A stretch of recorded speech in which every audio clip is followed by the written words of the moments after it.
இது வியாழக்கிழமை ஈவினிங் போல் எடுத்த வீடியோ. எல்லா வேலையும் முடிச்சுட்டு எப்படா ஃப்ரெஷ்ஷப் ஆகி உட்காரலாம் அப்படிங்கும்போது எனக்கு எக்ஸ்ட்ராவாக வேலை வச்சானுங்க இவங்க. வெளியில் செப்பல் ஸ்டாண்டெல்லாம் தள்ளிவிட்டு, டேபிள் மேலே இருக்கிற செடியெல்லாம் தள்ளிவிட்டு, வெளியிலலாம் அப்படியே மண். இவங்கள 4 பேர் இருக்கானுங்களே, சேர்ந்தானுங்கன்னா வீட்டை 4 ஆக்கிடுவானுங்க. புதன்கிழமை ஜவுளி எடுக்கிறதுக்காக வெளியில் போயாச்சு. காலையில் போயிட்டு வீட்டுக்கு வரும்போது மணி 8. அங்கேயே நடந்து நடந்து கால்வலி, வீட்டு வந்து தலைவலியும் வேறு. வீட்டுக்கு வந்து கதவு திறக்கிறேன், என்னுடைய கிச்சனை என்னடா பண்ணி வச்சுருக்கீங்க அப்படின்னு கேட்கணும் போல் இருந்தது இவங்கக்கிட்ட. மணி பிளான்ட்டெல்லாம் தள்ளி விட்டு, அதுக்கு மேலே ஏறக்காக ஓவன் மேலே ஏறியிருக்கானுங்க. ஓவன் மேலே ஏறும்போது அது இருக்கிற பாத்திரம்லாம் கீழே விழுந்து, ஜஸ்ட்டு மிஸ்ஸு. கண்ணாடி பவுல் ஒன்று இருந்தது, அதுவும் கீழே விழுந்திருக்கும்.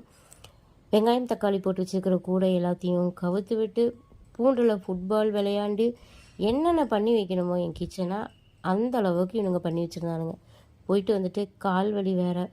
எனக்கு அதில் வந்து எப்படா இதெல்லாம் க்ளீன் பண்ணி உட்காரணும் அப்படிங்கிற மாதிரி ஆயிடுச்சு. வீடியோ கூட எடுக்கிறதுக்கு தோணலை, இல்லைன்னா எடுத்து காமிச்சிட்டு போய் இவங்களுடைய அட்டுழியத்தை. இப்படித்தான் இருக்கும் வீடு.